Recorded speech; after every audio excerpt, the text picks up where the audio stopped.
Praise the name of the Lord. கர்த்தருடைய நாமத்திற்கு மகிமை உண்டாவதாக. I consider it a privilege that I can join with you in this time to study together the word of God. கர்த்தருடைய வார்த்தையை நாம் ஒருமித்து படிக்க கர்த்தர் நமக்கு இந்த தருணத்தை தந்தபடியால் நான் கர்த்தரை துதிக்கிறேன். அது ஸ்லாக்கியமாய் கருதுகிறேன். It was a privilege for me to study together with you from Jonah's book in 4 weeks. உங்களோடு கூட யோனாவின் புத்தகத்திலிருந்து கடந்த 4 வாரங்கள் அந்த சத்தியங்களை நானும் கற்றுக்கொள்வதில் எனக்கு மிகவும் பிரயோஜனமாய் இருந்தது. I hope it was a blessing to each one of us. அதுபோல உங்கள் ஒவ்வொருவருக்கும் அது ஆசீர்வாதமாய் அமைந்திருக்கும் என்று நான் நம்புகிறேன். Today and next week I am going to take another topic, and this is a topic that been a challenge in my life. என்னுடைய வாழ்க்கையில் சவாலாய் இருந்த ஒரு தலைப்பை தான் இந்த நாளிலும் கர்த்தருக்கு சித்தமானால் அடுத்த திங்கட்கிழமையும் ஒரு வகுப்பாக எடுக்க நான் விரும்புகிறேன். There are a few messages that I repeat in different places because the more I hear it, the more it encourages and challenges me. ஒரு சில செய்திகள் நான் பல இடங்களில் மறுபடியும் கொடுப்பதுண்டு. காரணம், எந்த அளவிற்கு நாம் அதிகமாக செய்திகளை கேட்கிறோமோ அந்த அளவிற்கு அதிகமாக நம்முடைய ஆவிக்குரிய வாழ்க்கையில் அது உற்சாகம் தருவதாய் காணப்படுகிறது. I'm going to first of all from book of Joshua. We are going to turn to the book of Joshua chapter 6 verse 1 to 5. யோசுவாவின் புத்தகத்திலிருந்து இந்த பாடத்தை படிக்க நான் ஆசைப்படுகிறேன். யோசுவாவின் புத்தகம் 6ஆம் அதிகாரம் எடுத்துக்கொள்ளுங்கள் தயவு செய்து. யோசுவாவின் புத்தகம் 6ஆம் அதிகாரம் 1 முதல் 6 வரையில வசனங்களை நான் வாசிக்கிறேன். யோசுவாவின் புத்தகம் 1 to 5. யோசுவாவின் புத்தகம் 6ஆம் அதிகாரம் 1 முதல் 5 வரை உள்ள வசனங்களை நான் படிக்கிறேன். தயவு செய்து கவனியுங்கள். Joshua chapter 6 verses 1 to 5. எரிகோ இஸ்ரவேல் புத்திரருக்கு முன்பாக அடைக்கப்பட்டிருந்தது. ஒருவரும் வெளியே போகவும் இல்லை, ஒருவரும் உள்ளே வரவும் இல்லை. கர்த்தர் யோசுவாவை நோக்கி, இதோ எரிகோவையும் அதன் ராஜாவையும் யுத்த வீரரையும் உன் கையில் ஒப்புக் கொடுத்தேன். யுத்த புருஷராகிய நீங்கள் அனைவரும் பட்டணத்தை சூழ்ந்து ஒரு தரம் சுற்றி வாருங்கள். இப்படி 6 நாள் செய்ய கடவீர்கள். 7 ஆசாரியர் பெட்டிக்கு முன்பாக 7 கொம்பு எக்காளங்களை பிடித்துக் கொண்டு போக வேண்டும். 7ஆம் நாளில் பட்டணத்தை 7 தரம் சுற்றி வர கடவர்கள். ஆசாரியர் எக்காளங்களை ஊத வேண்டும். அவர்கள் அந்த கொம்புகளினால் நெடுந்துணி இடும்போது நீங்கள் எக்கால சத்தத்தை கேட்கும் போதும் ஜனங்கள் எல்லாரும் மகா ஆரவாரத்தோடே ஆர்ப்பரிக்க கடவர்கள். அப்பொழுது பட்டணத்தின் அலங்கம் இடிந்து விழும். உடனே ஜனங்கள் அவரவர் தங்களுக்கு நேராக ஏற கடவர்கள் என்றார். We are going to read a few more passages. Please bear with me. Same chapter verses 10 to 16. அதே அதிகாரம் 10 முதல் 16 வரை உள்ள வசனங்களையும் வாசிக்க கேட்கலாம். அதே one second, please read verse 20. For the lack of time, verse 20 only. சமயம் அதிகம் இல்லாதபடியால் 20வது வசனத்தை மட்டும் நாம் வாசிக்கலாம். 6ஆம் அதிகாரம் 20வது வசனம். எக்காளங்களை ஊதுகையில் ஜனங்கள் ஆர்ப்பரித்தார்கள். எக்கால சத்தத்தை ஜனங்கள் கேட்டு மகா ஆரவாரத்தோட முழங்குகையில் அலங்கம் இடிந்து விழுந்தது. உடனே ஜனங்கள் அவரவர் தங்களுக்கு நேராக பட்டணத்தில் ஏறி பட்டணத்தை பிடித்து. The second passage we are going to read is from 1 Samuel chapter 4 verse 1 to 5. அடுத்ததா 1 சாமுவேல் 4ஆம் அதிகாரம் 1 முதல் 5 வரை உள்ள வசனங்கள். 1 Samuel chapter 4 verses 1 to 5. 1 Samuel 4ஆம் அதிகாரம் 1 முதல் 5 வரை உள்ள வசனங்கள். சாமுவேலின் வார்த்தை இஸ்ரவேலுக்கெல்லாம் வந்தது. இஸ்ரவேலர் பெலிஸ்தருக்கு விரோதமாய் யுத்தம் செய்ய புறப்பட்டு எபெனேசருக்கு சமீபத்தில் பாளையம் இறங்கினார்கள். பெலிஸ்தரோ ஆப்பேக்கிலே பாளையம் இறங்கி இருந்தார்கள். பெலிஸ்தர் இஸ்ரவேலருக்கு விரோதமாய் அணிவகுத்து நின்றார்கள்.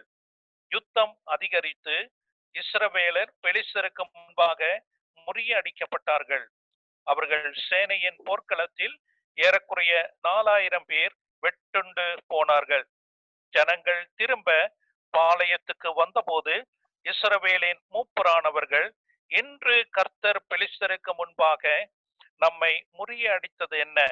சீலோவில் இருக்கிற கர்த்தருடைய உடன்படிக்கை பெட்டியை கொண்டு வருவோம், அது நம்மை நம்முடைய பகைஞரின் கைக்கு விலக்கி ரட்சிக்கும்படி நம்முடைய நடுவிலே வரவேண்டியது என்றார்கள். அப்படியே கேருபீன்களின் மத்தியில் வாசமாயிருக்கிற சேனைகளின் கர்த்தருடைய உடன்படிக்கை பெட்டியை எடுத்து வர ஜனங்கள் சீலோவுக்கு சொல்லி அனுப்பினார்கள். அங்கே ஏலியின் 2 குமாரராகிய ஒப்னியும் பினிகாசும் தேவனுடைய உடன்படிக்கை பெட்டி அண்டையில் இருந்தார்கள். கர்த்தருடைய உடன்படிக்கை பெட்டி பாளையத்திலே வருகிற போது இஸ்ரவேலர் எல்லாரும் பூமி அதிரத்தக்கதாக மகா ஆர்ப்பரிப்பாய் சத்தமிட்டார்கள். Verses 10 and 11. 10, 11 வசனங்கள். அதே அதிகாரம் 4, 10, 11 வசனங்கள். அப்பொழுது பெலிஸ்தர் யுத்தம் பண்ணினார்கள்.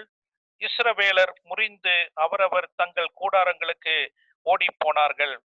மகா பெரிய சங்காரம் உண்டாயிற்று. இஸ்ரவேலிலே 30,000 காலாட்கள் விழுந்தார்கள். தேவனுடைய பெட்டி பிடிக்கப்பட்டது. ஏலியின் 2 குமாரராகிய ஒப்னியும் பினிகாசும் மாண்டார்கள். Finally, verses 14 to 22. கடைசியாக 14 முதல் 22 வரையுள்ள வசனங்கள். அதே 4ஆம் அதிகாரம் 14 முதல் 22 வரையுள்ள வசனங்கள். புலம்புகிற இந்த சத்தத்தை ஏலி கேட்டபோது, இந்த அம்மில் இரைச்சல் என்ன என்று கேட்டான். அப்பொழுது அந்த மனுஷன் தீவிரித்து வந்து ஏலிக்கு அறிவித்தான்.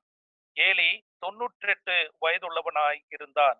அவன் பார்க்க கூடாதபடிக்கு அவன் கண்கள் மங்கலாய் இருந்தது.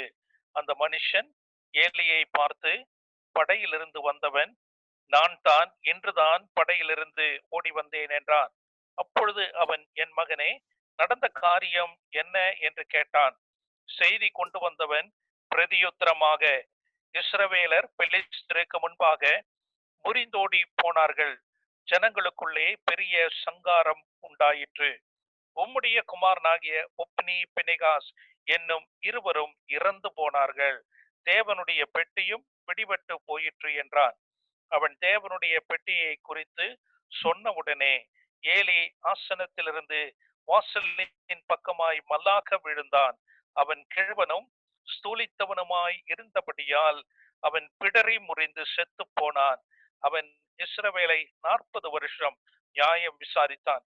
பினிகாசின் மனைவியாகிய அவன் மருமகள் நிறை கர்ப்பிணியாய் இருந்தாள். அவள் தேவனுடைய பெட்டி பிடிபட்ட செய்தியையும் தன் மாமனும் தன் புருஷனும் இறந்து போனதையும் கேள்விப்பட்ட போது அவள் கர்ப்ப வேதனைப்பட்டு குனிந்து பிரசவித்தாள். அவள் சாக போகிற நேரத்தில் அவள் அண்டையில் நின்ற ஸ்திரீகள், நீ பயப்படாதே, ஆண் பிள்ளையை பெற்றாய் என்றார்கள். அவளோ அதற்கு ஒன்றும் சொல்லவில்லை, அதன் மேல் சித்தை வைக்கவும் இல்லை. தேவனுடைய பெட்டி பிடிபட்டு அவளுடைய மாமனும் அவளுடைய புருஷனும் இறந்து போனபடியினால் அவள் மகிமை இஸ்ரவேலை விட்டு போயிற்று என்று சொல்லி அந்த பிள்ளைக்கு இக்கபோத் என்று பெயரிட்டான். தேவனுடைய பெட்டி பிடிபட்டு போனபடியினால் மகிமை இஸ்ரவேலை விட்டு விலகி போயிற்று என்றாள். May the Spirit of God speak to each one of us through these two events in the history of Israel.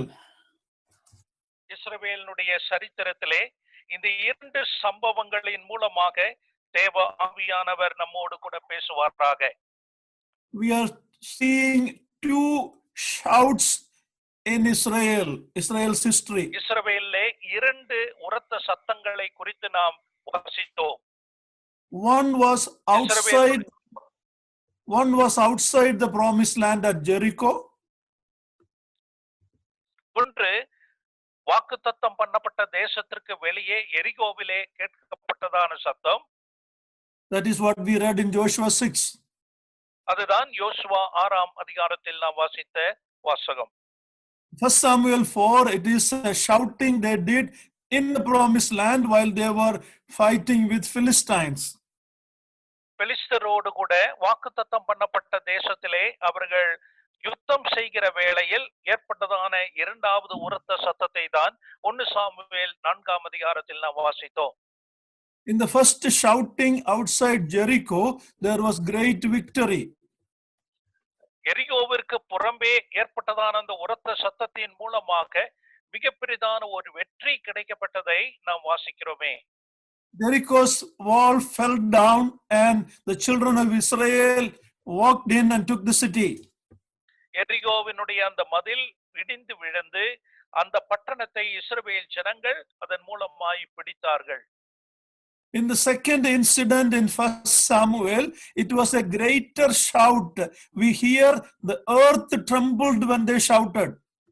1 Samuel 4ஆம் அதிகாரத்தில் நாம் வாசிக்கிற வேளையில் அதைவிட மகா உரத்த சத்தமாய் அது காணப்பட்டது. பூமியானது அதிரத்தக்கதான சத்தம் அது உண்டாயிற்று. But the result was entirely different. ஆனால் அதனுடைய விளைவோ நேர் எதிராக இருந்ததை நாம் பார்க்கிறோமே. 30,000 people were killed. 30,000 ஜனங்களுக்கு அதிகமாக அவர்கள் கொல்லப்பட்டார்கள். The ark was taken by the enemy. விரோதிகளினாலே உடன்படிக்கை பெட்டியானது பிடிக்கப்பட்டது. Death and defeat was the result. மரணமும் தோல்வியும் தான் அதனுடைய விளைவாக காணப்பட்டது என்று நாம் வாசிக்கிறோமே. Hophni and Phinehas, two of the priests, were killed instantly. 2 ஆசாரியர்களாகிய ஒப்னியும் பினேகாசும் உடனடியாக சடிதியாக கொல்லப்பட்டார்கள் என்றும் நாம் வாசிக்கிறோம். Eli the priest fell backward when he heard that the ark was taken and he died. ஆசாரியாகிய எலியும் அவன் இந்த உடன்படிக்கை பெட்டி பிடிக்கப்பட்டது என்று கேள்விப்பட்டவுடனே அவன் பின்னாக மல்லாக்க விழுந்து கழுத்து முறிந்து செத்தான் என்று வாசிக்கிறோம். Eli's daughter-in-law died at the time of her delivery. அந்த ஏலியினுடைய மருமகளும் பிரசவ காலத்திலே அவளும் மரிப்பதாக நாம் வாசிக்கிறோம். We are looking at these two shouting by Israelites at two different occasions.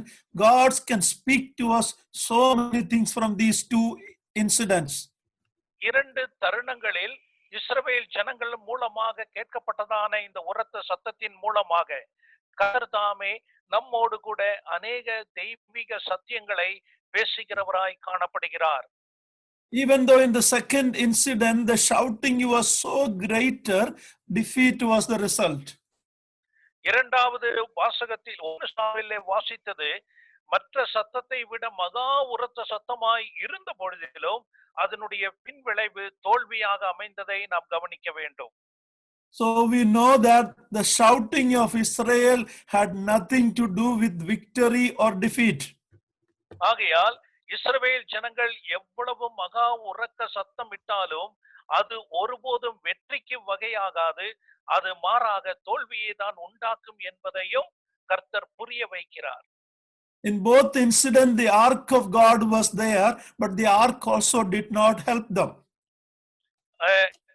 2 சம்பவங்களிலும் தேவனுடைய உடன்படிக்கை பெட்டி இருந்த பொழுதிலும் அந்த உடன்படிக்கை பெட்டியின் மூலமாகவும் வெற்றி கிடைக்காத நிலைமையில் தான் காணப்பட்டது என்பதையும் நாம் கவனிக்க வேண்டும்.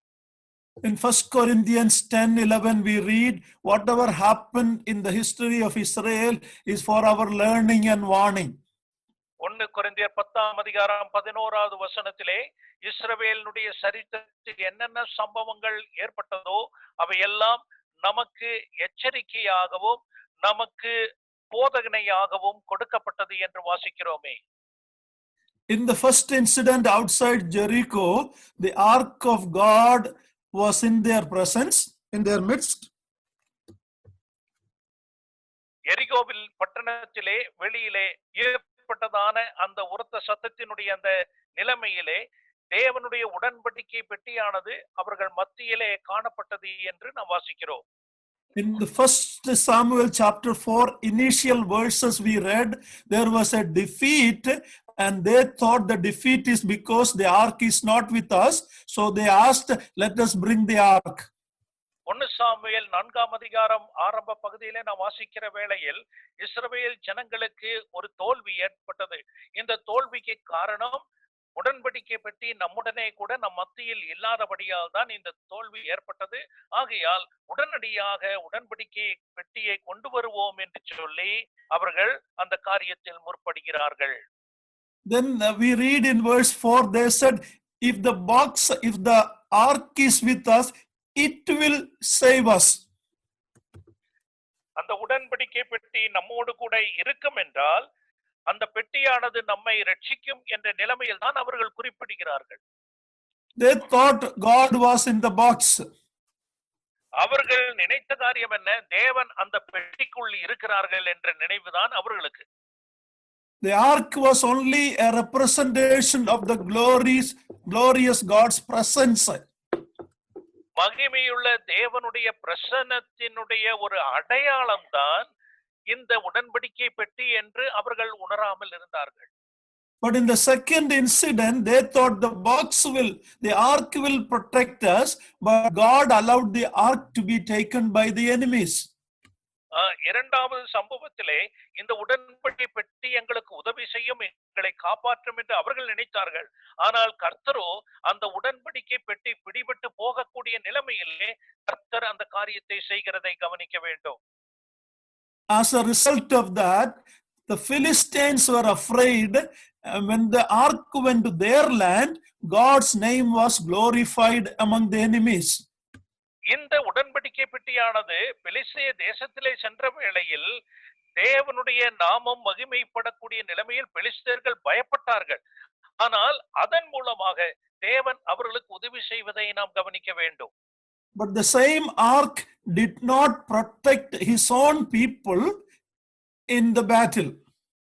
ஆனால் அந்த யுத்தத்திலே தம்முடைய சொந்த ஜனமாகிய இஸ்ரவேல் ஜனங்களை அந்த உடன்படிக்கை பெட்டியானது காப்பாற்றவில்லை. Victory and defeat, what is the reason? ஜெயமும் தோல்வியும் அதற்கு காரணம் என்ன என்பதை நாம் இதன் மூலமாக கற்றுக்கொள்ள வேண்டும். Blessings and curse, we read in the book of Deuteronomy. God has kept both of it before us. நமக்கு முன்பாக சாபத்தையும் ஆசீர்வாதத்தையும் வைத்திருக்கிறார் என்று உபாகம புத்தகத்தில் நாம் வாசிக்கிறோம் அல்லவா? We want blessing. We all like blessing in our life. நம்முடைய வாழ்க்கையில் நாம் ஆசீர்வாதம் அல்லாமல் வேறு ஒன்றையும் நாம் விரும்புவதில்லை. We want victory in our life, not defeat. நம்முடைய வாழ்க்கையில் தோல்வி வேண்டாம், ஜெயமாக எல்லாம் முடிய வேண்டும் என்று நாம் நினைத்துக் கொண்டிருக்கிறோம்.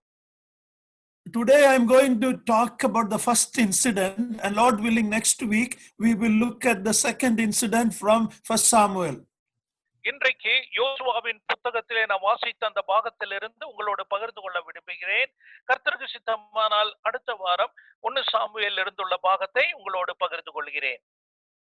For blessing, there are certain conditions that God expects from our life. ஆசீர்வாதம் தேவனிடத்திலிருந்து நமக்கு கிடைக்கப் பெற வேண்டும் என்றால் சில நிபந்தனைகளை கர்த்தர் நம்மிடத்திலிருந்து எதிர்பார்க்கிறார். We will look at what are the reasons why there was victory at Jericho. எரிகோவிலே ஜெயத்திற்கு வெற்றிக்குள்ள காரணங்கள் என்ன என்பதை நாம் காண்போமாக. I don't have time to take all the verses, but when you read chapter 1 of Joshua, God is telling, my servant Moses is died, but you will lead my people into the promised land. எல்லா வசனங்களையும் வாசிக்க நேரம் இல்லாதபடியால் ஒரு சில வசனங்களை மட்டும் நான் குறிப்பிடுகிறேன். யோசுவா 1ஆம் அதிகாரத்தில் நாம் என்ன வாசிக்கிறோம்? கர்த்தர் தாசனாகிய மோசேயை மரித்த பின்பு கர்த்தர் மோசேயின் ஊழியக்காரனாகிய நூனின் குமாரன் யோசுவாவின் இடத்தில் சொல்லுகிறார், என் தாசனாகிய மோசே மரித்து போனான், இப்பொழுதோ நீயும் இந்த ஜனங்களை எல்லாரும் எழுந்து இந்த யோர்தானை கடந்து நடத்தும்படியாக கேட்கிறார். We will only read verse 7 from chapter 1. Then the Lord told an important principle. 7ஆம் வசனத்திலே ஒரு முக்கியமான கொள்கையை தேவன் அவர்களுக்கு கொடுக்கிறதை நாம் கவனிக்க வேண்டும். 1ஆம் அதிகாரம் 7வது வசனம், என் தாசனாகிய மோசே உனக்கு கற்பித்த நியாய பிரமாணத்தின்படி எல்லாம் செய்ய கவனமாய் இருக்க மாத்திரம் மிகவும் பலம் கொண்டு திடமனதாயிருந்து நீ போகும் இடமெல்லாம் புத்திமானாய் நடந்து கொள்ளும்படிக்கு அதை விட்டு வலது இடதுபுறம் விலகாது இருப்பாயாக.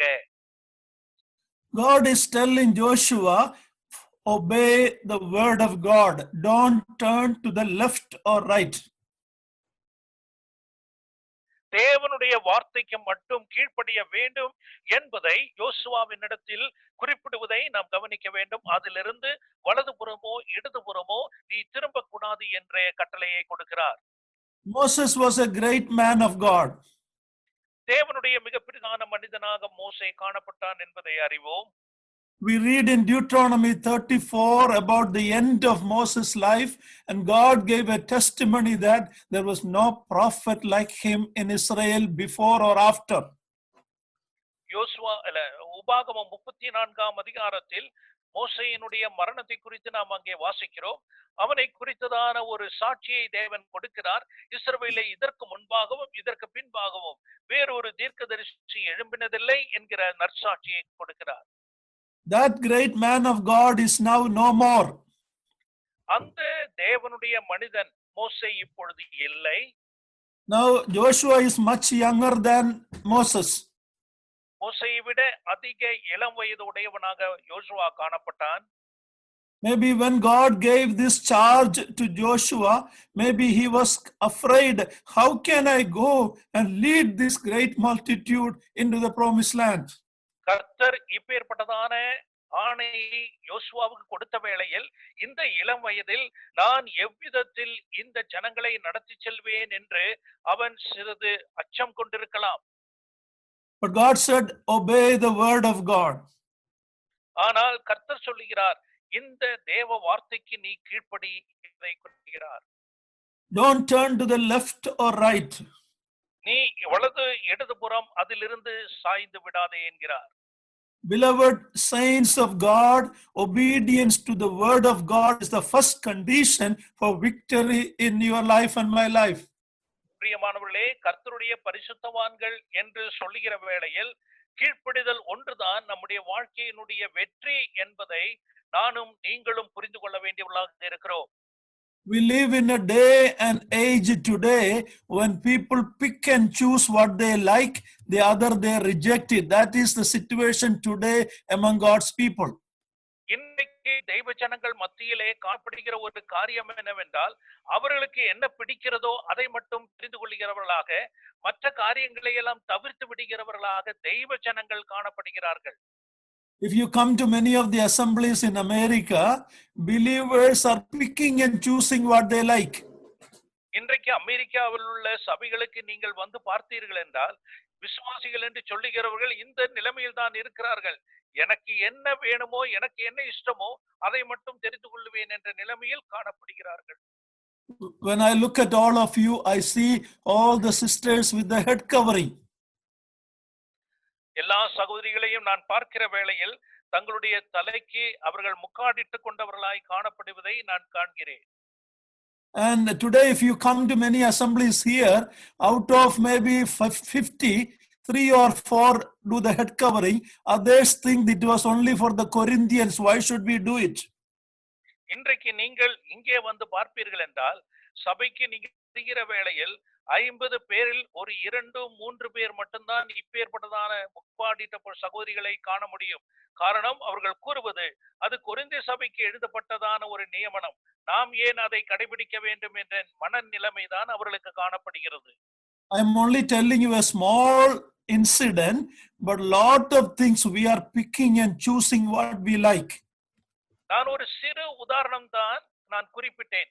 இது போல அநேக காரியங்கள் தங்களுக்கு எது விருப்பமோ அதை மட்டும் செய்கிறார்களே ஒழிய வேத வசனத்திற்கு கீழ்ப்படிய வேண்டும் என்கிற மனோபாவம் அவர்களுக்கு இல்லை. We cannot, in Matthew 28, the last verses in the Great Commission, not only is sharing the gospel and baptizing believers, but it is also teach them to observe all that I have commanded you. மத்தேயு 28ஆம் அதிகாரத்தில் ஆண்டவராகிய இயேசு கிறிஸ்துவினுடைய மிக பிரதான ஆணையில் குறிப்பிடுகிறார், நீங்கள் உலகமென்றும் சென்று சுவிசேஷத்தை அறிவித்து ஞானஸ்நானம் கொடுங்கள் என்பது மட்டுமல்ல, நான் கற்பித்த எல்லாவற்றையும் அவர்கள் பின்பற்றும்படியாக செய்யுங்கள் என்று குறிப்பிடுவதை நாம் கவனிக்க வேண்டும். God is not telling choose what you like. ஆண்டவர் சொல்லுவது, நான் சொன்ன காரியத்தில் உங்களுக்கு பிடித்தது எதுவோ அதை தெரிந்து கொள்ளுங்கள் என்று ஆண்டவர் குறிப்பிடுவது இல்லை. Or what is popular you choose. God is not telling that. Repeat it again. He is not telling you obey what is popular among people. Yeah, please repeat it again. God is telling observe all that I have commanded, not what is popular among people. இன்றைக்கு அவர்கள் கற்பிக்கிற காரியம் என்னவென்றால், ஜனங்கள் மத்தியில் எது மிகவும் அதிகமாக செல்வாக்கு மிகுதியாய் காணப்படுகிறதோ அதை மட்டும் சொல்லும்படியாக தான் தேவன் கற்பிக்கிறார் என்பதை உணர வேண்டும். One of the principle for blessing is total obedience to the word of God. நம்முடைய ஆசீர்வாதம் என்று சொல்லும் பொழுது தேவனிடத்திலிருந்து கர்த்தருடைய வசனத்திற்கு முதன்மையாக கீழ்ப்படிய வேண்டும் என்பதை தான் தேவன் கற்பிக்கிற ஒரு காரியமாய் இருக்கிறது. Some of the new believers may not know all the teachings of the word of God.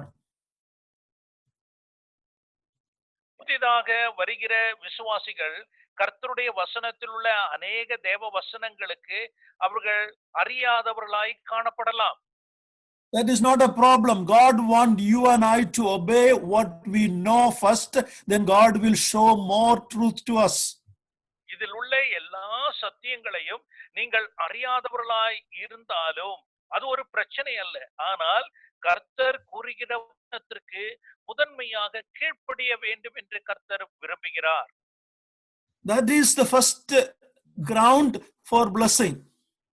ஆசீர்வாதத்தினுடைய முதல் அடித்தளமே கீழ்ப்படிதல் என்பதாகும். The second truth we learn, இரண்டாவது சத்தியத்தை நாம் அங்கே கற்றுக்கொள்வது என்னவென்றால், before going to the battle at Jericho, there was some preparation they had to do.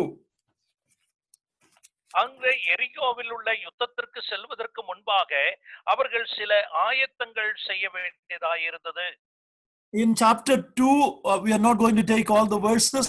In chapter 2, we see Joshua sending 2 spies to go into Jericho. இரண்டாம் அதிகாரத்திலே யோசுவா 2 வேவுக்காரர்களை எரிகோவுக்கு சென்று பார்த்து வரும்படியாக அனுப்புவதை நாம் அங்கே அறியலாம்.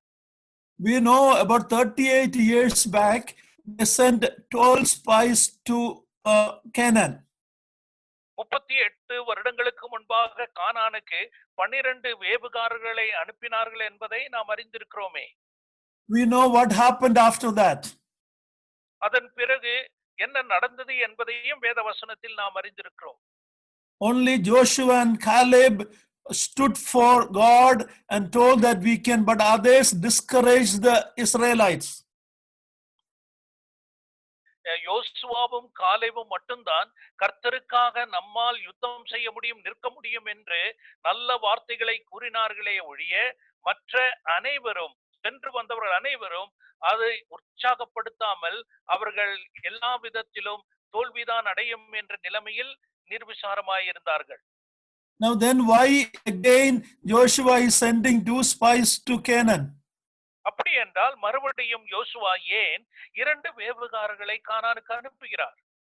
God has already told them at the time of Egypt itself, I have given you the promised land. எகிப்தில் இருந்தே ஆண்டவர் ஏற்கனவே கூறியிருக்கிறார், உங்களுக்காக உள்ள வாக்குத்தத்த தேசம் நான் உங்களுக்கு கொடுத்திருக்கிறேன் என்று குறிப்பிட்டிருக்கிறாரே. God didn't bring them out from Egypt to destroy them in the desert, in the wilderness. எகிப்திலிருந்து வனாந்தரத்தில் அவர்களை அழித்து போடும்படியாக தேவன் விடுதலையாக்கி கொண்டு வரவில்லை. God brought them out to bring them in. அவர்களை வாக்குத்தத்த தேசத்திற்கு உள்ளாக கொண்டு செல்லும்படியாக தான் எகிப்திலிருந்து தேவன் விடுதலையாக்கி அவர்களை கொண்டு வருகிறார்.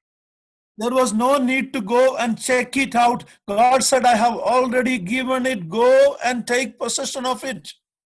உங்களுக்காக வாக்குத்தத்த தேசத்தை நான் கொடுத்திருக்கிறேன், நீங்கள் சென்று அதை சுதந்திரித்துக் கொள்ளுங்கள் என்று கூறுகிற வேளையில் மறுபடியுமாக அதை வேவு பார்க்க வேண்டிய அவசியமே இல்லை. Numbers 13 and Deuteronomy 1 tell us it was the people's idea. We will send somebody and check it out. And the result was defeat. Another 38 years of wandering until all the people above 20 perished and buried in the sand. யோசுவா 1ஆம் அதிகாரத்திலும் எண்ணாகம புத்தகத்திலிருந்து வாசிக்கிறோம். இது அந்த ஜனங்களுடைய எண்ணமாய் இருந்தது.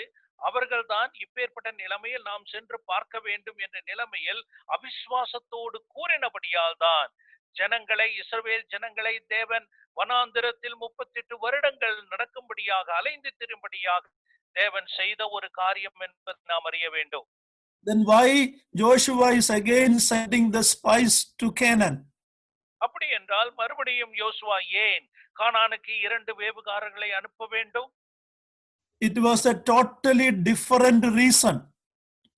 ஆனால் அந்த ஒரு காரணம் அல்ல இப்பொழுது யோசுவா அவர்களை அனுப்புவது என்பதை நாம் புரிந்து கொள்ள வேண்டும். It was a planning strategy. ஆனால் இது எதற்காக என்றால் யோசுவாவினுடைய ஒரு திட்டமாய் இருந்தது. அது எந்த நிலைமையில் அதை நடைமுறைப்படுத்த வேண்டும் என்கிற நிலைமையில் அவர் திட்டம் போடுவதாக நாம் அறிந்து கொள்ள வேண்டும்.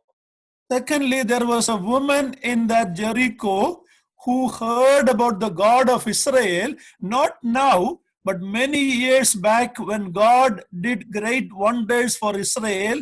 There was a harlot who was by name Rahab, and her family, God wanted to show his grace to that family. இரண்டாவது முக்கியமான ஒரு காரியம் நாம் அறிந்து கொள்ள வேண்டியது, அந்த எரிகோ பட்டணத்திலே அநேக வருடங்களுக்கு முன்பாக கேள்விப்பட்ட தேவனை பற்றி, இஸ்ரவேலுடைய தேவனை பற்றி, அவருடைய அற்புதத்தை பற்றி, அவருடைய வல்லமையை பற்றி கேள்விப்பட்ட ஒரு விபச்சாரி பெண்ணாகிய ராகாப் என்பவள் அந்த பட்டணத்தில் காணப்பட்டாள் என்பதையும் நாம் அறிந்து கொள்ள வேண்டும். I don't think that when the spies went to Jericho, she was a prostitute. I don't believe that.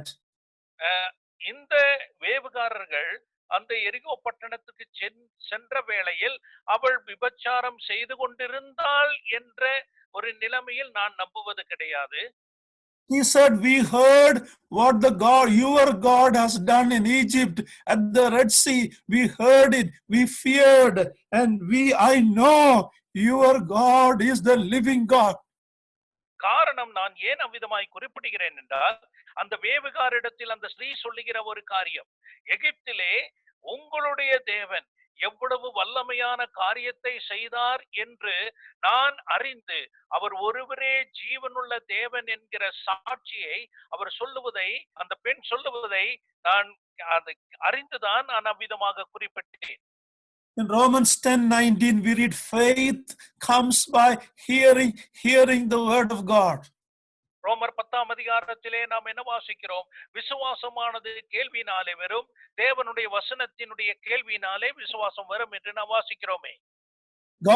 Joshua sent these 2 spies to Jericho because there was a divine appointment to show God's grace to this woman and her family who put faith in the God of Israel. யோசுவா இந்த 2 வேவுகாரர்களை மறுபடியும் அனுப்புவதனுடைய திட்டம் என்னவென்றால், அது ஒரு தெய்வீக திட்டமாக காணப்பட்டது. காரணம், இந்த ஒரு குடும்பம் தேவனை அறிந்து தேவன் பக்கமாக திரும்பப்பட வேண்டும் என்ற நோக்கத்தில் தேவன் இந்த காரியத்தை யோசுவாவின் மூலமாக செய்வதை தான் நாம் அறிந்து கொள்ள வேண்டும். The faith in God and his word brought Jericho wall down, and the same grace and God's word brought Rahab and her relatives out from Jericho. தேவனுடைய வசனத்தினால் உள்ள அந்த விசுவாசமானது எரிகோவினுடைய மதிலை தகர்த்தது. அதே போலவே தேவனுடைய கிருபையானது இந்த ராகாபிற்கும் ராகாபினுடைய குடும்பத்திற்கும் ஒரு ரட்சிப்பை கொண்டு வந்தது என்பதை நாம் அறிந்து கொள்ள வேண்டும். So obedience to God's word. ஆகையால் முதலாவதாக தேவனுடைய வார்த்தைக்கு கீழ்ப்படிதல். Secondly, the grace of God. இரண்டாவது தேவனுடைய கிருபை. Third reason for blessing or victory, you read Joshua chapter 1 verse 16 to 18. யோசுவா 1ஆம் அதிகாரம் 16 முதல் 18ஆம் வசனம் வரைக்கும் வாசிக்கிற வேளையில் மூன்றாவது தேவனுடைய ஆசீர்வாதத்தினுடைய காரணம் என்ன என்பதை நாம் காண்கிறோம். யோசுவா 1ஆம் அதிகாரம் 16 முதல் 18 வரையில வசனங்கள். அப்பொழுது அவர்கள் யோசுவாவுக்கு பிரதியுத்தரமாக, நீர் எங்களுக்கு கட்டளையிடுகிறதை எல்லாம் செய்வோம், நீர் எங்களை அனுப்பும் இடமெங்கும் போவோம், நாங்கள் மோசேக்கு செவி கொடுத்தது போல உமக்கும் செவி கொடுப்போம், உம்முடைய தேவனாகிய கர்த்தர் மாத்திரம் மோசையோடு இருந்தது போல உம்மோடும் இருப்பாராக, நீர் எங்களுக்கு கட்டளையிடும் சகல காரியத்திலும் உம்முடைய சொல்லை கேளாமல் உம்முடைய வாக்கு முரட்டாட்டம் பண்ணுகிற எவனும் கொலை செய்யப்பட கடவன், பலங்கொண்டு திடமனதாய் மாத்திரம் இரு என்றார்கள். This is an amazing statement by the people of Israel. இந்த இஸ்ரவேல் ஜனங்களின் மூலமாக கொடுக்கப்படுகிற ஒரு ஆச்சரியமான வாசகம் தான் இப்பொழுது நாம் வாசிக்க கேட்டது. Sometimes when I read it, I wonder whether I should laugh or cry. இந்த வசனங்களை நான் சில வேளை வாசிக்கிற வேளையில் இதை வாசிக்கும் மாத்திரத்தில் நான் சிரிக்க வேண்டுமா அல்லது அழுக வேண்டுமா என்று நான் நினைத்தது உண்டு. These people are telling, we will obey you just like we obeyed Moses. நாங்கள் உங்களுக்கு மோசேக்கு எப்படி கீழ்ப்படிந்தோமோ அதை போலவே உமக்கும் கீழ்ப்படிவோம் என்று இந்த ஜனங்கள் குறிப்பிடுவதை கவனியுங்கள். You know their history in Numbers 11 to 16, how they murmured, how they disobeyed, how they, even Moses' own brother and sister Aaron and Miriam rebelled against Moses. Dathan, Abiram, Korah, we know their history. என்னாகம புத்தகம் 11 முதல் 16 வரை உள்ள அதிகாரங்களிலே நாம் வாசிக்கிற வேளையில் மோசேக்கு விரோதமாக இஸ்ரவேல் ஜனங்கள் எவ்விதமாக கலகம் பண்ணினார்கள் என்று நாம் வாசிக்கிறோம். எவ்விதமாக மோசேயினுடைய சொந்த சகோதரனும் சகோதரியும் ஆரோனும் மிரியாமும் அதே போல அபிராம் போன்ற ஜனங்கள் அவர்கள் எல்லாரும் மோசேக்கு விரோதமாக தேவனுக்கு விரோதமாக கலகம் பண்ணின இந்த ஜனங்கள் தான் இப்பொழுது குறிப்பிடுவதை நாம் கவனிக்க வேண்டும். God and Moses said these people are stiff-necked people, hard-hearted people. இவர்களை குறித்து மோசே சொன்னது என்ன? இவர்கள் வணங்கா கழுத்து உள்ள கடின இருதயம் உள்ள ஜனங்கள் என்று குறிப்பிடுகிறாரே. Now they are telling, we will obey you like we obeyed Moses. நாங்கள் மோசேக்கு கீழ்ப்படிந்தது போலவே உமக்கு கீழ்ப்படிவோம் என்று இப்பொழுது இவர்கள் குறிப்பிடுவதை கவனியுங்கள். That is why I said I didn't know whether I should laugh or cry. ஆகையால் தான் நான் குறிப்பிட்ட ஒரு காரியம், இதை வாசிக்கிற வேளையில் சிரிக்க வேண்டுமா அல்லது அழுக வேண்டுமா? But I learned another important truth. Who are these people who are telling to Joshua, we will obey you? Who are they? ஆனால் இவர்கள் யார்? இவர்கள் உமக்கு கீழ்ப்படிவோம் என்று யோசுவாவினிடத்தில் சொன்ன இந்த ஜனங்கள் யார் என்பதை நாம் அறிந்து ஒரு சத்தியத்தை கற்றுக்கொள்ள வேண்டும். They are the new generation. The old generation who rebelled, they died, their bodies were buried in the sand. பழைய மோசேக்கு விரோதமாய் கலகம் பண்ணின அந்த தலைமுறைகள் செத்து அவர்களுடைய சரீரமானது அடக்கம் பண்ணப்பட்டது. ஆனால் இவர்களோ புதிய தலைமுறைகளாய் காணப்படுகிறார்கள் என்பதை நாம் கவனிக்க வேண்டிய ஒரு விஷயம். They are the ones to whom Moses gave Deuteronomy. The second time the law was repeated to this generation. This is an obedient group of people. இந்த ஜனங்களிடத்தில் தான் மோசேயானது உபாகம புத்தகத்தின் மூலமாக அவர் குறிப்பிடுகிற ஒரு காரியம், இந்த ஜனங்களோ கர்த்தருக்கும் தேவனுடைய வார்த்தைக்கும் கீழ்ப்படுகிற ஜனங்களாய் காணப்பட்டார்கள். They said, we will obey you in everything you say as our leader. நீர் எங்களுடைய தலைவராக என்னென்ன கட்டளையிடுகிறோம் அவை எல்லாவற்றுக்கும் நாங்கள் கீழ்ப்படிவோம் என்று இவர்கள் சொல்லுவதை கவனியுங்கள். They are encouraging Joshua, be of good courage and be strong. அவர்கள் யோசுவாவுக்கு தைரியம் சொல்வதை கவனியுங்கள். நீர் பலம் கொண்டு திடமனதாய் மாத்திரம் இரும் என்று சொல்லுகிறார்கள்.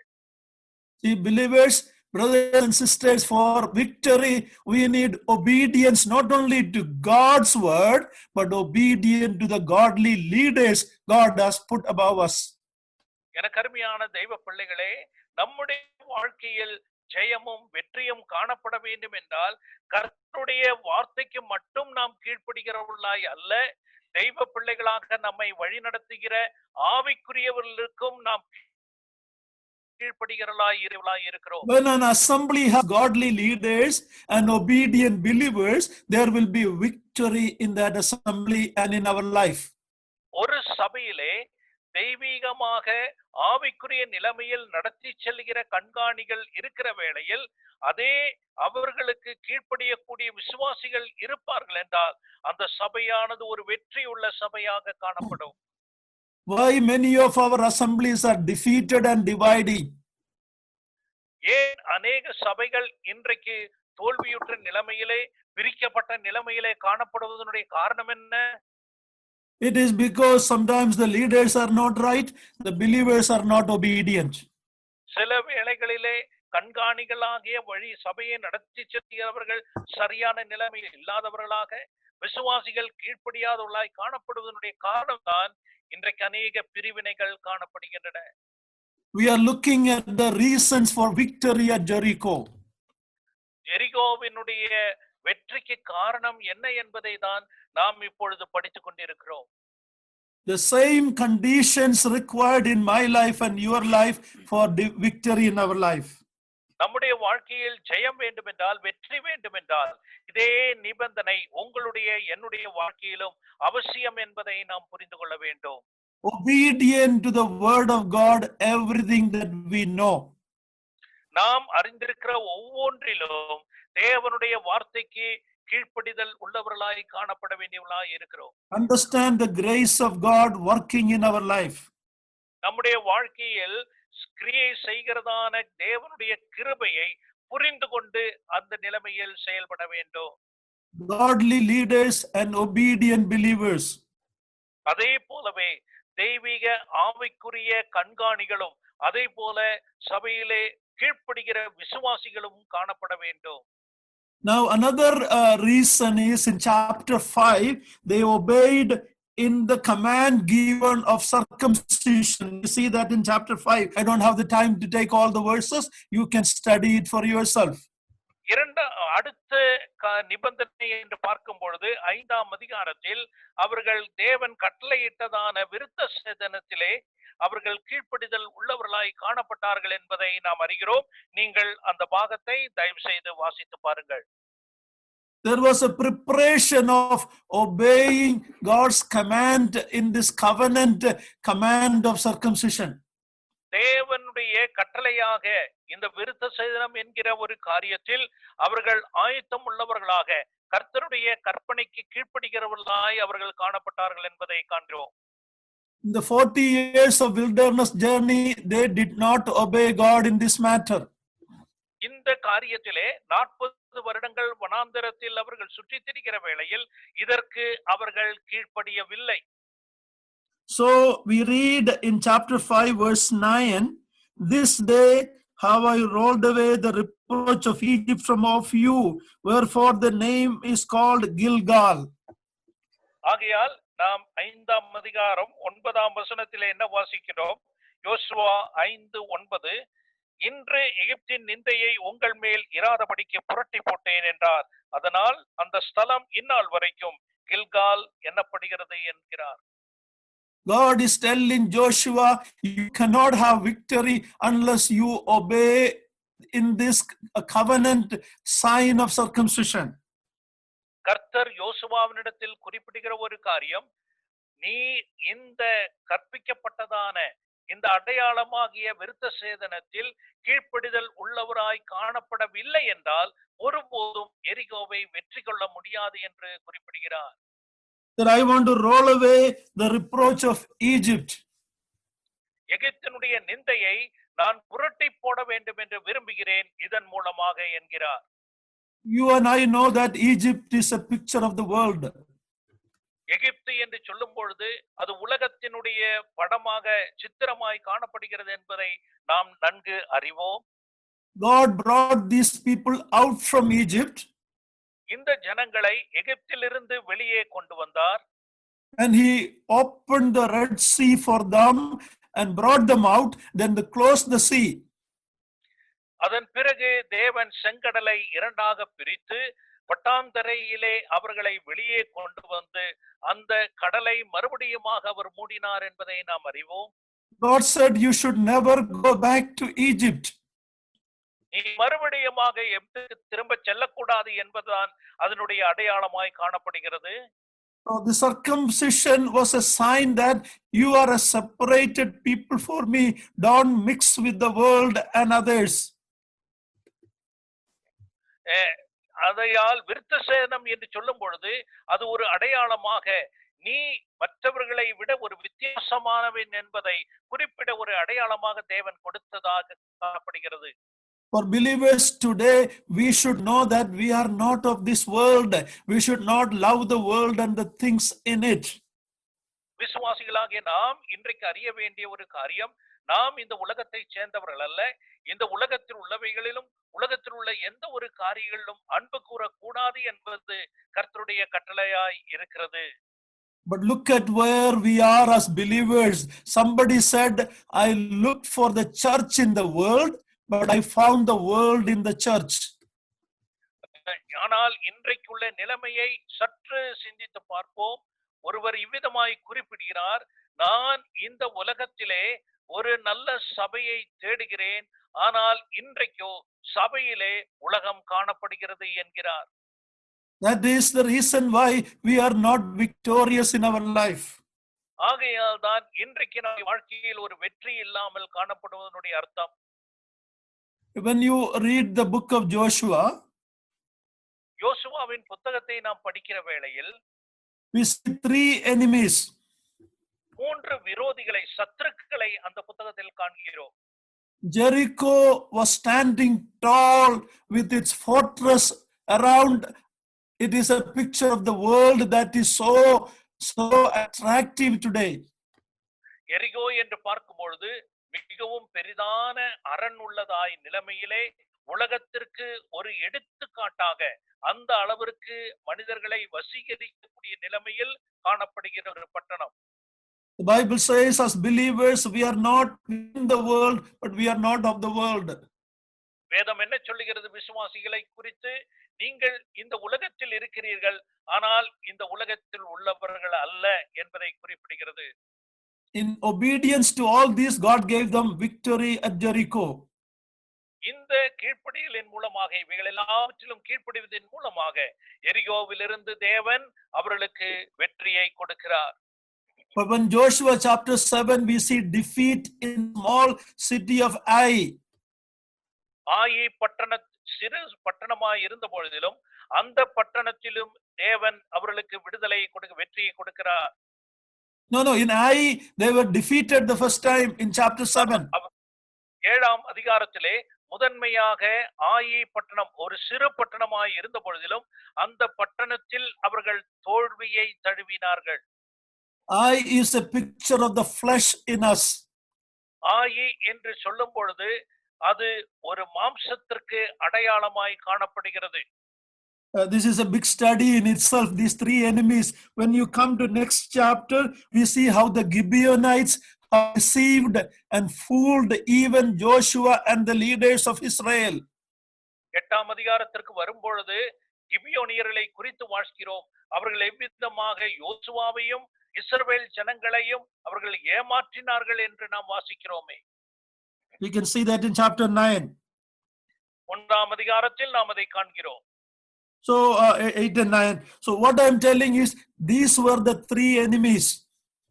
இந்த மூன்று சத்துருக்களை தான் இந்த யோசுவாவின் புத்தகத்தில் நாம் காண்கிறோம் என்பதை குறிப்பிடுகிறேன். Jericho, எரிகோ, ஆயி பட்டணம், and the Gibeonites. அதன் பிறகு கிபியோனியர்கள். The world, the flesh, Satan. எரிகோ உலகத்திற்கு அடையாளமாகவும், ஆயி மாம்சத்திற்கு அடையாளமாகவும், கிபியோனியர்கள் பிசாசுக்கு அடையாளமாய் காணப்படுவதை நாம் அறிந்து கொள்ள வேண்டும். Our God is a triune God. நம்முடைய தேவன் திரியேக தேவன் என்பதை நாம் அறிந்திருக்கிறோம். Our enemy is also three.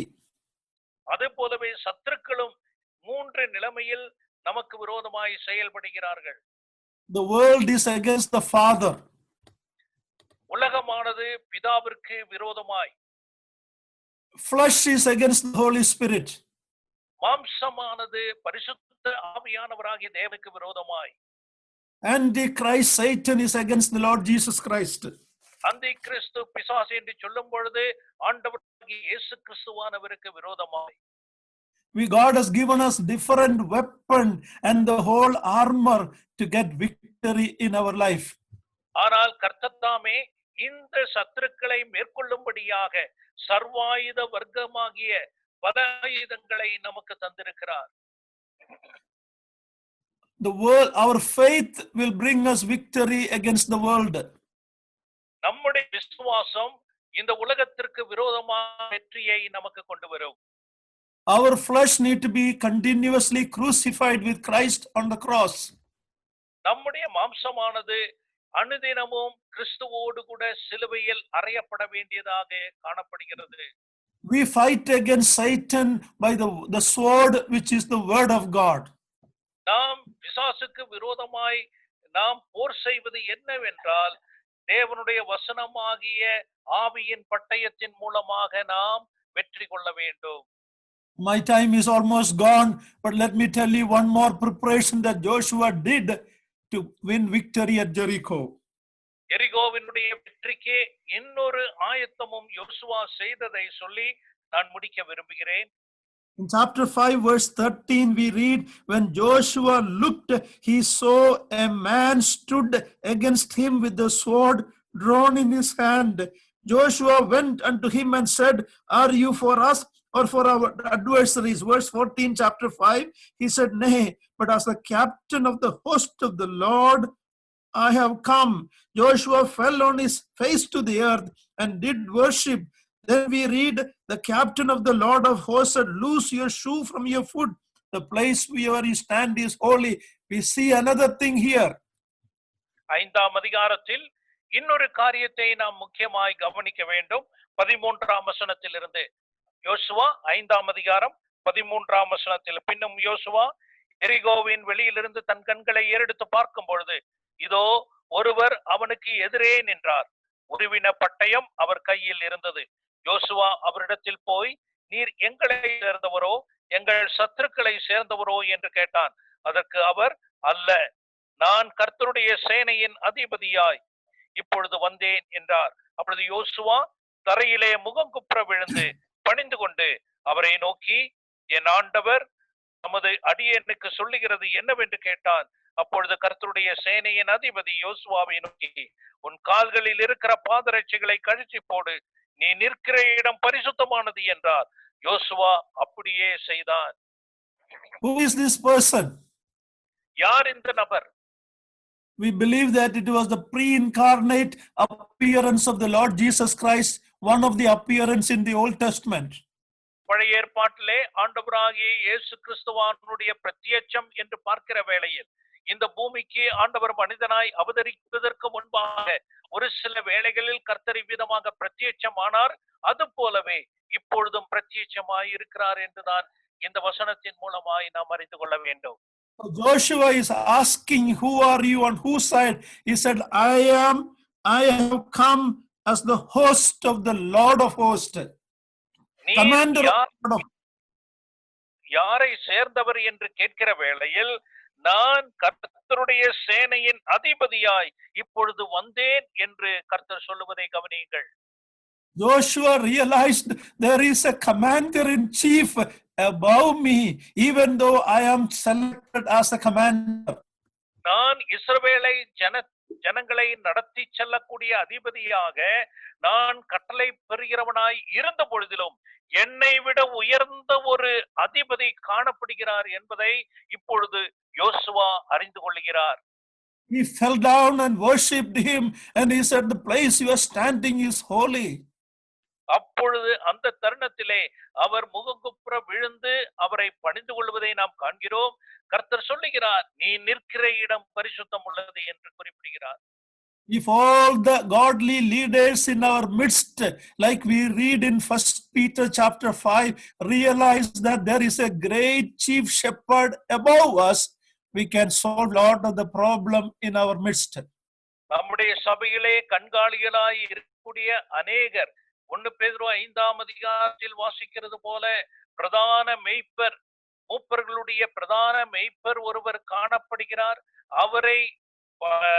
அவருக்கு முன்பாக நடுங்கக்கூடியவர்களாய் இருப்பார்கள் என்றால் இன்றைக்கு சபையில் உள்ள அநேக பிரச்சனைகளை தீர்வு காணக்கூடிய நிலைமையில் காணப்படும். Believers submitting, the leaders submitting to the Lord Jesus Christ. கர்த்தராகிய இயேசு கிறிஸ்து சேனைகளின் கர்த்தராகிய அதிபதிக்கு முன்பாக தங்களை சமர்ப்பிக்கக்கூடிய கண்காணிகளும் விசுவாசிகளும் காணப்பட வேண்டும். Elders don't think that it is my right, it is my authority. You are only an under shepherd before this commander in chief, the great and good and chief shepherd. சபையில் உள்ள மூப்பர்கள் கண்காணிகளாய் இருக்கிறவர்கள் நான் தான் தலைமைத்துவம் கொண்டவனாய் இருக்கிறேன், என்னை விட யாரும் இல்லை என்ற ஒரு நிலைமை ஒருபோதும் கூடாது. காரணம், எல்லாவற்றுக்கும் மேலாக சேனைகளின் கர்த்தராகிய அதிபதியாகிய இயேசு கிறிஸ்து ஒருவர் காணப்படுகிறார் என்ற எண்ணம் அவர்களை ஆட்கொள்ள வேண்டும். So now we looked at many reasons why there was victory at Jericho. எரிகோவிலே காணப்பட்டதான ஜெயம், வெற்றியினுடைய காரணங்கள் என்னென்ன என்பதை நாம் இன்று கண்டோமே. First one, don't turn to the left or right to the word of God.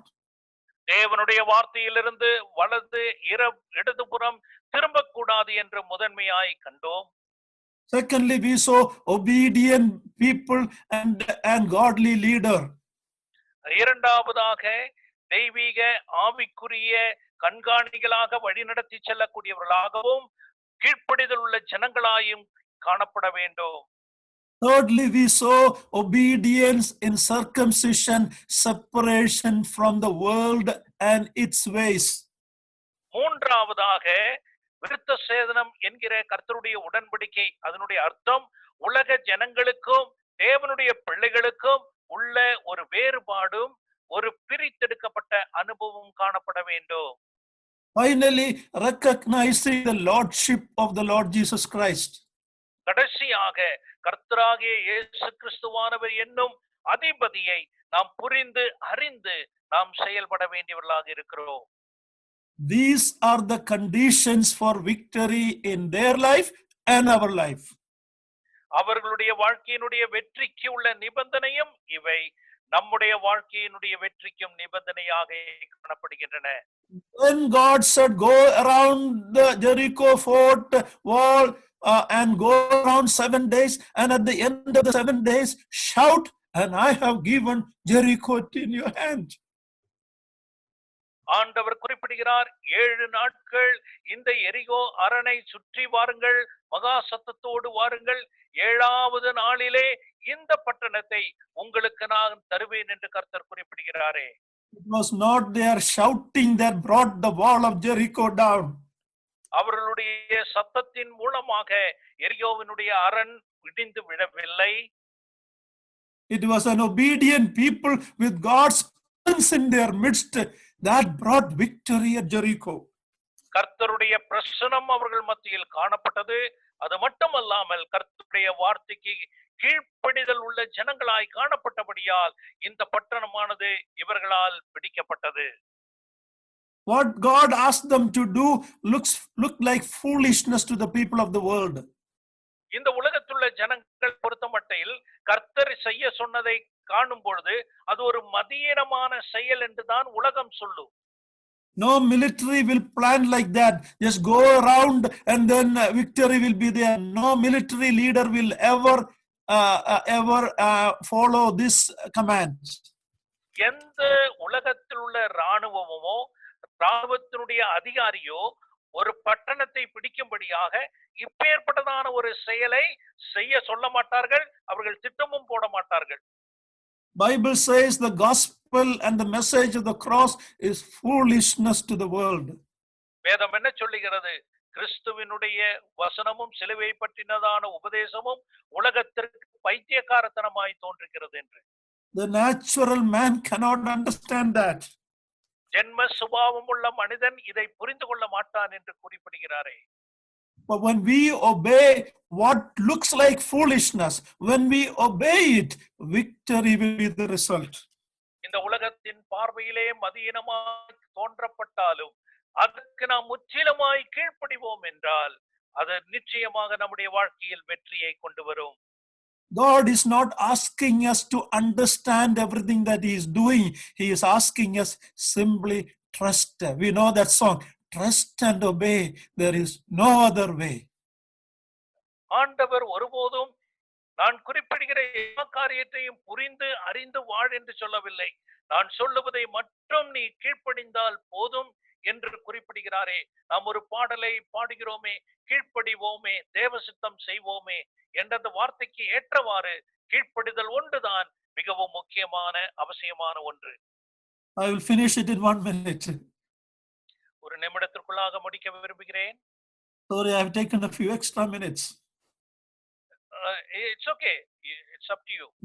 In Psalm 20 verse 7 we read, some trust in horses, some in chariots, but we will obey the Lord. We will remember the name of the Lord. 20ஆம் சங்கீதத்தில் என்ன வாசிக்கிறோம்? சிலர் ரதங்களை குறித்தும் சிலர் குதிரைகளை குறித்தும் மேன்மை பாராட்டுகிறார்கள். ஆனால் நாங்களோ ஜீவனுள்ள தேவனுடைய நாமத்தை குறித்தே நாங்கள் மேன்மை பாராட்டுவோம் என்று வாசிக்கிறோமே. When David, that young boy, he was facing a giant Goliath, we know what happened there. சிறுவனாகிய தாவீது ஒரு மிகப்பெரிதான மல்லனாகிய கோலியாத்தை எதிர்கொள்ளுகிற வேளையில் நடந்த சம்பவம் என்ன என்பதை நாம் அறிந்திருக்கிறோமே. Goliath mocked David. கோலியாத் தாவீதை கண்டு அவன் ஏளனம் செய்கிறான். But David said, you come to me with sword, spear and shield, but I come to thee in the name of the Lord of hosts. ஆனால் அந்த சிறுவனாகிய தாவீது குறிப்பிட்ட ஒரு காரியம், நீ பட்டயத்தினாலும் ஈட்டினாலும் எனக்கு விரோதமாய் நீ எழும்பி வந்திருக்கிறாய், ஆனால் நானோ வானத்தையும் பூமியையும் படைத்த சர்வ வல்லமையுள்ள தேவனுடைய நாமத்தில் உனக்கு முன்பாக நிற்கிறேன் என்று குறிப்பிடுகிறார். That is why God told Israelites, you don't need to fight, the battle belongs to the Lord. ஆகையால் தான் தேவன் இஸ்ரவேல் ஜனங்களிடத்தில் குறிப்பிடுகிறார், யுத்தம் உங்களுடையதல்ல, யுத்தம் கர்த்தருடையது என்று குறிப்பிடுகிறார். Dear brothers and sisters, as we are facing this coronavirus, I have my relatives from New York with us. There are people fearing, we don't know what to do. The enemy looks so big and huge. We need to understand and follow these principles for victory in our life. எனக்கு அருமையான தேவ பிள்ளைகளே, இப்பேற்பட்டதான வைரஸின் மூலமாக மல்லனை போல காணப்படுகிற நமக்கு விரோதமாய் எழும்பி இருக்கிற இப்பேற்பட்டதான சூழ்நிலைமை நியூயார்க்கில் உள்ள கண்டு கொண்டிருக்கிறார்கள். அவர்களும் நம்மோடு கூட இருக்கிறார்கள். அதிகமாக அவர்கள் கஷ்டப்படுகிறார்கள் என்பதை அறிகிறோம். ஆனால் இப்பேற்பட்டதான சூழ்நிலைமையில் இந்த வேத எழுத்துக்களின் மூலமாக சர்வ வல்லமையுள்ள தேவனுடைய நாமத்தில் தான் நமக்கு ஜெயமும் வெற்றியும் காணப்படுகிறது என்பதை நிச்சயமாக நம்புவோம், விசுவாசிப்போமாக. Let us examine our life and repent and come back to God. The battle belongs to the Lord. நம்முடைய வாழ்க்கையை சுய பரிசோதனை செய்து கர்த்தர் பக்கமாக திரும்புவோம், கர்த்தரிடத்தில் சேருவோம். காரணம், யுத்தம் கர்த்தருடையது. God didn't bring us out to defeat us in the wilderness. இந்த வனாந்தரத்திலே தோற்று போகும்படியாக கர்த்தர் நம்மை விடுதலை செய்யவில்லை. He brought us out to bring us in. நம்மை வெளியே கொண்டு வந்ததனுடைய காரணம், உள்புறமாக உள்ளே செல்ல வேண்டும் என்ற நோக்கத்தோடு கூட. May the Lord use these words in my life and your life. வாக்கு தத்தத்திற்குள்ளாக நாம் பிரவேசிக்கத்தக்கதாக இந்த வேத எழுத்துக்கள் எனக்கும் உங்களுக்கும் பிரயோஜனமாய் இருக்கத்தக்கதாக கர்த்தர் நம்மை பயன்படுத்துவாராக. Lord willing, next Monday, we will look at what happened in 1 Samuel chapter 4. கர்த்தருடைய வருகை தாமதிக்கும் என்றால் கர்த்தருக்கு சித்தமானால் அடுத்த திங்கட்கிழமை இதே சமயத்தில் 1 சாமுவேல் 4ஆம் அதிகாரத்தில் நாம் வாசித்தது போல அதனுடைய சம்பவத்தை நம்முடைய ஆவிக்குரிய பிரயோஜனத்திற்காக நாம் சிந்திப்போமாக. This was for learning, that is for warning. இது நாம் கற்றுக்கொள்வதற்காக, 1 சாமுவேலிலோ அது எச்சரிக்கைக்காக என்பதை நாம் புரிந்து கொள்ள வேண்டும். May the Lord's name be glorified. Thank you for the opportunity given to share the word of God. கர்த்தருடைய நாமம் மகிமைப்படுவதாக. கர்த்தருடைய வசனத்தை பகிர்ந்துள்ள எனக்கு தந்த இந்த தருணத்திற்காக நான் நன்றி கூறுகிறேன்.